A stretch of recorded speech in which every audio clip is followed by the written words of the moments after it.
اعوذ باللہ من الشیطان الرجیم بسم اللہ الرحمن الرحیم الدرس العاشر رب اشرح لی صدری ویسر لی امری واحلل عقدۃ من لسانی یفقہوا قولی رب یسر ولا تعسر وتمم بالخیر آمین یا رب العالمین۔ دروس اللغۃ العربیہ لغیر ناطقین بہا بک 3 کا 10واں سبق آج ہم شروع کرنے لگے ہیں۔ تو چلتے ہیں جی 10ویں سبق کی طرف کہ ڈاکٹر صاحب کون سا مکالمہ جو ہے وہ لے کر آئے ہیں اس سبق میں۔ جی چھوٹے چھوٹے جملے انشاءاللہ تعالی ہم یہاں پر بنائیں گے اور ٹرانسلیٹ کرنے کی کوشش کریں گے، فعل فاعل مفعول وغیرہ پہچاننے کی کوشش کریں گے، مرکبات پہچاننے کی کوشش کریں گے۔ رن الجرس، الجرس گھنٹی کو کہا جاتا ہے اور رنہ اس کے معنی ہوتے ہیں گھنٹی کا بجنا۔ تو رنہ فعل ماضی کا صیغہ ہے اور اس کے لیے فاعل ہے الجرس، تو فعل اپنے فاعل سے مل کر جملہ فعلیہ ہو گیا۔ تو اتنے جملے کا ہم جو ہے وہ ترجمہ کریں گے کہ گھنٹی بجی وَبَدَأَتِ الْحِصَّةُ الْخَامِسَةُ۔ بدأ یبدأ شروع ہونا، اور بدأت چوتھا صیغہ لگا ہوا ہے۔ اس کا مطلب ہے چوتھا صیغہ لگنے کا مطلب ہے کہ آگے فاعل جو ہے وہ کوئی مؤنث ہے یا پھر غیر عاقل کی جمع ہے۔ تو دیکھتے ہیں جی الحصۃ، یہ اس کا فاعل ہے۔ الحصہ جیسے کہ پچھلے سبق میں نے پڑھا تھا کہ پیریڈ کے لیے لفظ استعمال ہوتا ہے عربی زبان میں، اور پھر الحصۃ اس کی صفت آگے آ رہی ہے الخامسۃ۔ تو بدأت الحصۃ الخامسۃ، اور 5واں پیریڈ شروع ہو گیا۔ تو دو جملہ فعلیہ آپ کے سامنے آ گئے ہیں جی۔ سمپلی آپ جملہ کے جو آپ کہہ لیں کہ ارکان ہیں ان کو سامنے رکھیں۔ اگر جملہ اسمیہ بنا رہے ہیں تو مبتدا اور خبر اس کا تعین کریں، اور اگر جملہ فعلیہ بنا رہے ہیں تو فعل اور فاعل کم از کم فعل اور فاعل ہوں، باقی ساری ایڈیشنل چیزیں ہوں گی۔ تو انشاءاللہ تعالیٰ چیزیں آپ کے لیے آسان ہوتی جائیں گی۔ مرت، مرہ یا مرو اس کے معنی ہوتے ہیں گزر جانا، گزرنا۔ تو مرت 10 دقائق، مرت فعل ہو گیا اور چوتھا صیغہ ہے، اور چوتھے صیغے کا فاعل 10 دقائق۔ 10 دقائق کا معنی ہے 10 منٹ، 10 منٹ گزر گئے۔ مرت 10 دقائق، 10 منٹ گزر گئے۔ او اکثرو یا زیادہ، یعنی یہ جو 10 اس پہ عطف ہے اس کا اکثرو کا، اور او آپ کو پتہ ہے کہ حرف عطف ہے۔ تو 10 یا زیادہ منٹ گزر گئے۔ ولم یأتی المدرس، اور مدرس نہیں آیا۔ لم آ گیا تو لم فعل مضارع سے پہلے آئے گا، فعل مضارع اخف ہو جائے گا، اور اتا یاتی کے معنی ہوتے ہیں آنا۔ یاتی جب اخف ہوگا تو یا جو اینڈ پہ آنے والی یا ہے وہ ڈراپ ہو جائے گی، تو یاتی بن جائے گا، اور المدرس جو ہے اس کا فاعل ہے، اس لیے حالت رفع میں نے اس کو رکھا۔ ولم یأتی المدرس، اور مدرس نہیں آیا۔ صائمت الطلاب، صائمہ فعل ہو گیا جی، الطلاب فاعل ہو گیا، اور الانتظارہ، الانتظارہ یہ مفعول ہو گیا۔ تو صائمت الطلاب الانتظارہ، یہ بھی جو ہے انتظار، یہ افتعال کا ایک لفظ ہے، نون زا را مادہ، پھر باب افتعال میں آیا تو انتظارہ ینتظر انتظارا، انتظار کرنا۔ باب افتعال، باب انفعال اور باب استفعال، ان تینوں بابوں کا حمزہ حمزۃ الوصل ہوتا ہے۔ حمزۃ الوصل جب ہوتا ہے تو ظاہر بات ہے ماضی میں حمزۃ الوصل آ جائے گا، اور جو بنے گا اس کا مصدر وہ بھی حمزۃ الوصل کے ساتھ ہوگا۔ تو انتظار، انتظار کا حمزہ بھی حمزۃ الوصل ہوگا۔ الف لام داخل کریں گے تو اب ہم اس کو پڑھیں گے الانتظار، الانتظار نہیں۔ وہ آپ کو بعض اوقات سننے میں لگے گا جیسے الانتظار پڑھا جا رہا ہے، لیکن اصل طریقہ اس کا پڑھنے کا ہوگا الانتظار، الانتظار۔ اور اب ال کا حمزہ بھی نہیں پڑھنا، صائمت الطلاب الانتظار۔ اچھا، صائمہ فعل جو ہے باب سین سے استعمال ہوتا ہے۔ صائمہ یسعم کے معنی ہوتے ہیں بور ہو جانا، اکتا جانا۔ تو صائمت الطلاب الانتظار، طلبہ انتظار سے اکتا گئے، تنگ آ گئے، بور ہو گئے۔ وَطَفِقُوا يَتَحَرَّكُونَ، طفقہ فعل ماضی سے جمع کا صیغہ ہے، طفقہ طفقا طفقوا۔ آپ نے افعال ناقصہ پڑھے ہوئے ہیں بیسک کورس میں افعال ناقصہ کون سے ہیں؟ کانا و اخواتھا. اسی طرح افعال مقاربہ بھی ہیں.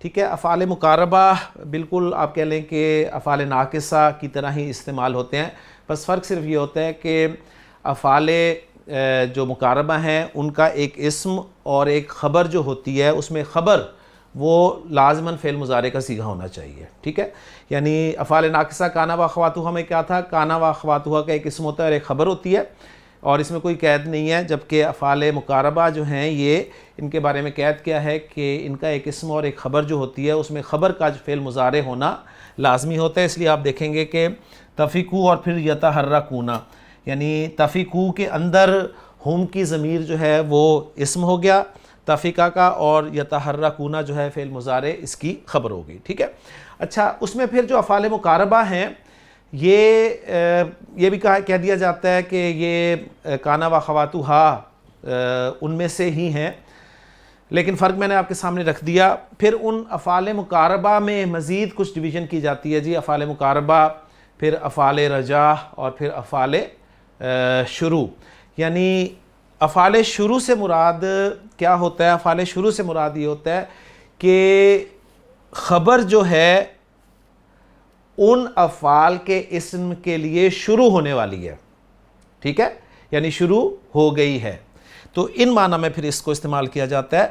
تفقو یتحرکون، یعنی انگریزی میں جو ہم کہتے ہیں نا began to، ٹھیک ہے، started to، وَتَفِقُوا and they began to یتحرکون move، اور وہ حرکت کرنا شروع ہو گئے. وَتَفِقُوا یتحرکون من اماکنہم، اپنی جگہوں سے. اب ظاہر بات ہے 10 منٹ یا زیادہ گزر گئے تھے تو استاد بھی نہیں آیا، تو اسٹوڈنٹس جو ہے وہ انتظار کر کے بور ہو گئے، تنگ آ گئے. لہٰذا اب اسٹوڈنٹس ہیں تو ٹک کے تو بیٹھنے والے ہو نہیں سکتے، لہٰذا اب ان میں حرکت شروع ہو گئی. یعنی they began to move من اماکنہم، اپنی جگہوں سے. انہوں نے اپنی جگہوں سے حرکت کرنی شروع کر دی. وَيَعْبَثُونَ، عَبَثَ يَعْبَثُ، عَبَثَ يَعْبَثُ کے معنی کھیل کود میں لگنا، لا یعنی اور بے فائدہ کام کرنا. تو وَيَعْبَثُونَ، اور وہ کھیل کود میں لگ گئے. اسی سے عبثاً اس کا مصدر آتا ہے. جیسے قرآن مجید میں اللہ تعالیٰ نے ارشاد فرمایا کہ افحسبتم انما خلقناکم عبثا، تو عبث بیکار، بے مقصد، بے فائدہ.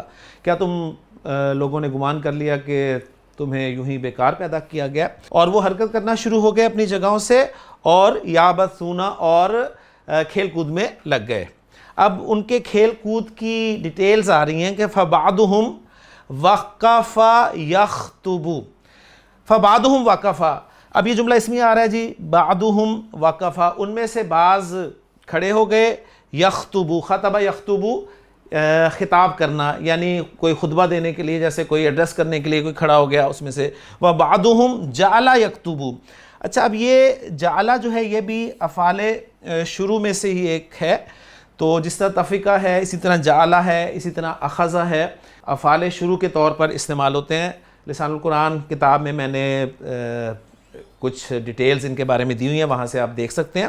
تو جعل یکتب، اب یہ دیکھیں جعل یہ فعل ہو گیا، فعل شروع، اور اس کے اندر اس کا اسم ہوگا ہوا، اور یکتب جو ہے یہ اس کی خبر ہوگی جو کہ فعل مضارع ہے.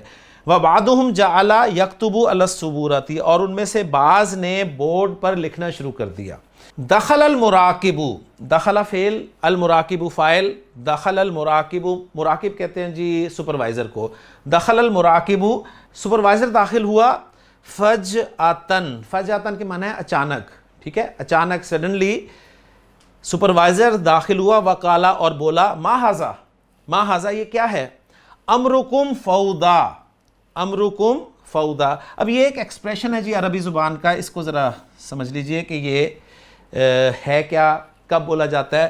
امرکم فوضا، فوضا قوم فوضا عربی زبان میں کہا جاتا ہے ان لوگوں کے بارے میں جو کہ منتشر لوگ ہوتے ہیں، یعنی جن کا کوئی سردار نہیں ہوتا. قوم فوضا کے معنی ہے لاوارث لوگ جن کا کوئی سربراہ نہ ہو. اور ایک معنی اس کے ہوتے ہیں جی غیر منظم، بے اصول، انتشار، لا قانونیت، افراتفری. تو گویا افراتفری کے لیے یہ آپ کہہ لیں کہ عربی زبان میں ایک ایکسپریشن جو ہے وہ استعمال کیا جاتا ہے. امروہم فوزا, یہاں پر امروکم فوزا یعنی خطاب کیا جا رہا ہے, اور اگر امروکم کی بجائے امروہم فوزا کہا جائے گا جس کے معنی ہوں گے کہ ان کے معاملات اور آپ کہہ لیں کہ ان کے جو حال چال ہیں وہ منتشر اور بے ضابطہ ہیں, یعنی جس کا جو دل چاہتا ہے وہ کرتا ہے. تو یہ ایک ایکسپریشن جو ہے یہ آپ نے سمجھ لینا ہے. تو مراقب جو داخل ہوا ہے اور بولا ہے کہ ما ھذا, یہ کیا ہے, امرکم فوزا, یعنی یہ افراتفری کیسی ہے, جس کا جو جی چاہ رہا ہے وہ کر رہا ہے. کأن الفصل, کأن جو ہے یہ حروف مشبہ بالفعل میں سے ہے. کأن گویا کہ, کأن الفصل, کأن جب بھی آئے گا اس کا ایک اسم ہوگا جو کہ منصوب ہوگا اور ایک خبر ہوگی جو کہ مرفوع ہوگی. کأن الفصل, گویا کہ کلاس روم سوکن بازار بنا ہوا ہے, گویا کہ کلاس روم بازار ہے. اسمعو, سمع یسمعو سے فعل امر ہے, اسمعو سنو. انا مدرسکم, انا حروف مشبہ بالفعل میں سے ہے, جب بھی آئے گا اس کا ایک اسم ہوگا ایک خبر ہوگی. انا مدرسکم مریضن, بے شک تمہارے ٹیچر جو ہے وہ بیمار ہیں. فلم یحضر, لم یحضر, حضر یحضر حاضر ہونا, فلم یحضر الیوم, لہذا وہ آج حاضر نہیں ہوئے, وہ آج آئے ہی نہیں. فیمکنکم, لہذا یمکنکم, تمہارے لیے ممکن ہے. کیا ممکن ہے؟ یمکنو کے لیے فاعل آ رہا ہے الذہاب, جانا, تمہارے لیے چلے جانا ممکن ہے. کہاں چلے جانا؟ الی المکتباتی, لائبریری کی طرف, تمہارا لائبریری کی طرف جانا جو ہے یہ ممکن ہے, یعنی it is possible for you to go library. او یا الانصراف, یعنی یا تو تمہارا جانا لائبریری جو ہے وہ ممکن ہے, او یا الانصراف, یا تمہارا چلے جانا الی المہاجع, اپنے ہاسٹل, یعنی ہاسٹلز کی طرف چلے جانا. یہ دو پاسبلٹیز دی ہیں مراقب نے. ایک تو یہ دی ہے کہ یا تو تم لائبریری چلے جاؤ یا پھر ہاسٹلز واپس چلے جاؤ. ان تذهبوا الی المکتبۃ, اچھا اب وہ ایک جملہ اسمیہ لا رہے ہیں جس میں مبتدا کو مصدر مؤول کے طور پہ لا رہے ہیں کہ ان تذهبوا, تمہارا چلے جانا, یعنی الذہاب, یہاں پر الذہاب کی جگہ ان تذهبوا کہہ دیا تو اس کا مطلب ہے کہ بات وہی ہے, یعنی ذہابکم, تمہارا چلے جانا, الی المکتبۃ, لائبریری, خیر لکم, تم سب کے لیے بہتر ہے. جیسا قرآن مجید میں اللہ تعالیٰ نے فرمایا نا کہ ان تصوموا, تمہارا روزہ رکھنا, خیر لکم, تمہارے لیے بہتر ہے. تو یہ ایک مصدر مؤول ہوتا ہے, اسی کے بارے میں ڈاکٹر صاحب جو ہے وہ ایکسرسائزز میں انشاءاللہ تعالیٰ بتا دیں گے. تو یہاں تک یہ پیراگراف الحمدللہ آپ کو امید ہے سمجھ میں آ گیا ہوگا. چھوٹے چھوٹے جملے, جملہ فعلیہ, جملہ اسمیہ, اور اگر ہم اس سبق کا جائزہ لیں تو اس سبق میں ڈاکٹر صاحب نے اصل میں آپ کو جملے کی دو اقسام جو ہیں, جملہ اسمیہ اور جملہ فعلیہ, ان کے بارے میں ہی بتانے کی کوشش کی ہے. وہ انشاءاللہ تعالیٰ ایکسرسائز میں آ جائے گا. جی آگے چلتے ہیں. خرجنا, ہم باہر نکلے, من مبنی المعہدی, انسٹیٹیوٹ کی بلڈنگ سے. یہ جو مبنی لفظ ہے اس کے معنی ہے بلڈنگ کے, عمارت کے. تو کانت الساعۃ الثانیۃ عشرۃ والنصف, کانا یکونو تھا کے معنی میں استعمال ہوتا ہے, جملہ اسمیہ پہ داخل ہوتا ہے تو عموماً پاسٹ ٹینس میں اس کا ترجمہ کیا جاتا ہے. کانت الساعۃ, وقت تھا, کیا تھا, کانا کا ایک اسم ہوگا اور ایک خبر ہوگی. تو الساعۃ جو ہے کانا کا اسم ہے, اور الثانیۃ عشرۃ والنصف جو ہے یہ کانا کی خبر ہے.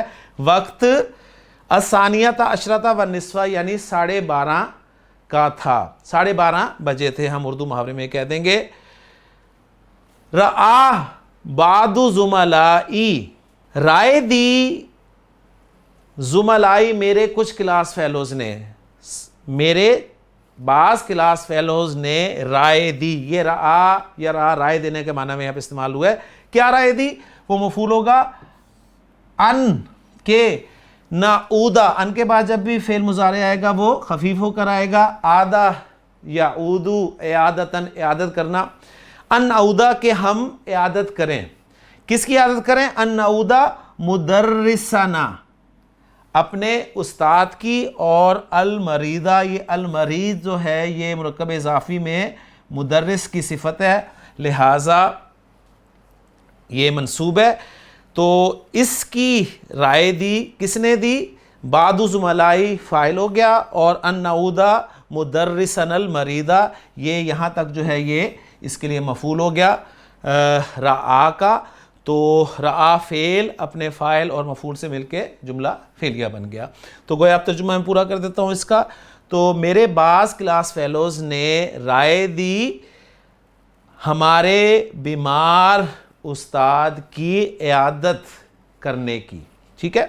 فَقُلْتُ لَهُمْ تو میں نے کہا ان سے، لَيْسَ الْوَقْتُ مُنَاسِبًا، لیسا بھی جو ہے وہ کانا و خواتہا میں سے ہے، لیسا اس کا بھی ایک اسم ہوگا اور ایک خبر ہوگی، تو اسم جو ہے اس کا مرفوع ہوگا اور خبر نصب میں آئے گی۔ لیس الوقت مناسباً، وقت مناسب نہیں ہے کس کے لیے؟ للعیادتی، عیادت کے لیے وقت مناسب نہیں ہے۔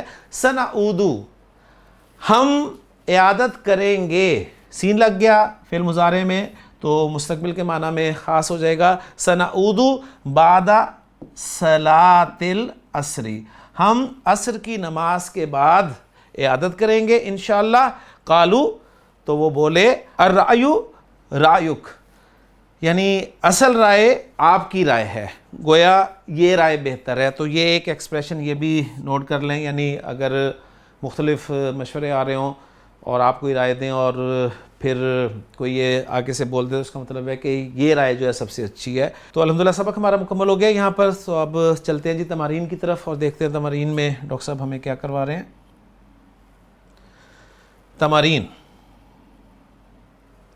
پہلی تمرین حسب معمول اس سوال کے ساتھ کہ اجب عن الاسئلۃ الآتیۃ، آنے والے سوالوں کا جواب دیں۔ پہلا سوال ہے جی، لما، کیوں، لم یحضر المدرس، استاد حاضر نہیں ہوا، یعنی استاد کیوں حاضر نہیں ہوا، کا جواب آپ نے دینا ہے جی۔ دوسرا کویسچن ہے اس میں کہ من الذی سمح للطلاب بالانصراف، کون تھا یا کون ہے جس نے اجازت دی طلبہ کو جانے کی، چلے جانے کی اجازت دی، وہ کون تھا جس نے طلبہ کو چلے جانے کی اجازت دی۔ اور تیسرا کویسچن ہے کم کانت الساعۃ، کتنا ٹائم ہوا تھا، کیا بجا تھا، اندہ جب ما خرجوا من مبنى المعہدی، جب وہ انسٹیٹیوٹ کی عمارت سے باہر نکلے۔ تو یہ تین کوسچنز ہیں جی، ان کا جواب آپ نے خود ہی سبق میں سے نکالنا ہے اور پھر چیک کرنے کے لیے جو سالوڈ ہیں آپ کے لیے ورکنگ، اس میں سے چیک بھی کر لینا ہے انشاءاللہ تعالی۔ الجملۃ اما اسمیۃ و اما فعلیۃ، ڈاکٹر صاحب جملے کے بارے میں بتا رہے ہیں کہ جملہ یا تو اسمیہ ہوتا ہے یا فعلیہ ہوتا ہے۔ ہم اردو میں عام طور پہ اسمیہ اور فعلیہ کہہ دیتے ہیں، لیکن یہ یا پر شد ہے، اس کو اچھی طرح نوٹ کر لیں دونوں جگہ پر، اسمیۃ و فعلیۃ۔ تو الجملۃ اما اسمیۃ و اما فعلیۃ، جملہ یا تو اسمیہ ہوتا ہے یا فعلیہ ہوتا ہے۔ فالجملۃ الاسمیۃ، پس جملہ اسمیہ، ہیا وہ جملہ ہے، یعنی جملہ اسمیہ کے بارے میں خبر دی جا رہی ہے، ہیا وہ التی صدرها، صدر کہتے ہیں جی آپ کہہ رہے ہیں صدر سامنے، سینہ ہوتا ہے نا، سینہ بالکل مطلب سامنے ہوتا ہے، یعنی جس کی بگننگ آپ کہہ لیں کہ جملہ اسمیہ وہ جملہ ہوتا ہے جس کا شروع، جس کی بگننگ نمبر 1، اس کے مختلف آپشنز دے رہے ہیں، اسم صریح، یا تو اسم صریح ہوتا ہے، بالکل ایک ناؤن ہوتا ہے، نحو مثلا مثال کے طور پہ اللہ غفور، تو اللہ اسم ہے، اسم صریح ہم اسے کہہ رہے ہیں۔ حاذہ مدرسۃ، یہ ایک سکول ہے، تو حاذہ جو ہے یہ اسم صریح ہے۔ انا مجتہد، انا اسم صریح ہے، تو یعنی اسم علم، اسم اشارہ یا ضمیر جو ہے یہ اسم صریح کی کیٹیگری میں آ جاتا ہے۔ دوسری کیٹیگری کیا ہوتی ہے، یعنی جملہ اسمیہ کو وہ ڈیفائن کر رہے ہیں کہ جملہ اسمیہ ایسا جملہ ہوتا ہے جس کا شروع جو ہے وہ یہ چیز ہوتا ہے، اس میں اسم صریح پہلی بات بتا دی ہے۔ دوسرا بتا رہا ہے مصدر معول، مصدر معول جو ہے یہ آپ کہہ لیں کہ ایک ہوتا ہے مصدر صریح۔ مصدر صریح کسے کہتے ہیں؟ جو اصل میں مصدر آتا ہے، جیسے ذہب یذہب، ذہاب، ٹھیک ہے، یعنی جانا، ذہب وہ گیا، یذہب وہ جاتا ہے جائے گا، اور جانا کی عربی کیا ہوگی؟ ذہاب۔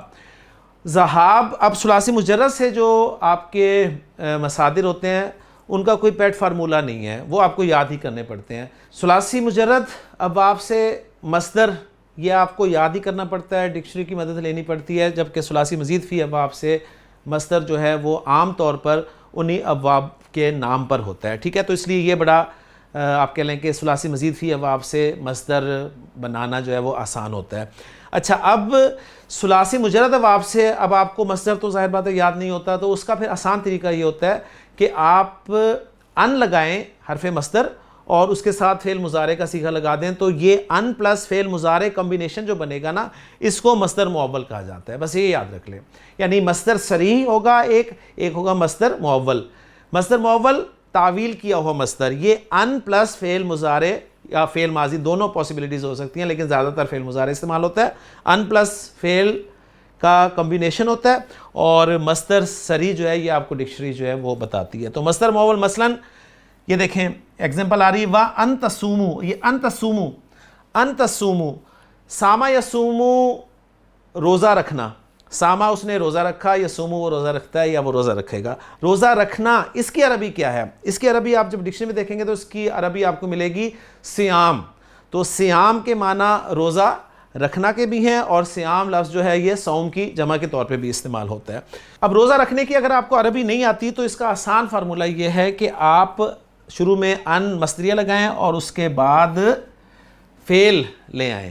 ٹھیک ہے، اب یعنی آپ اگر کہنا چاہتے تھے تمہارا روزہ رکھنا، اب تمہارا روزہ رکھنا ایک مرکب اضافی ہے، روزہ رکھنے کی عربی ہے صیام، تو تمہارا روزہ رکھنا جب مبتدا بنا کے لائیں گے تو مرکب اضافی کے طور پہ آئے گا صیامکم، تمہارا روزہ رکھنا. صیامکم خیر لکم، تمہارے لیے بہتر ہے.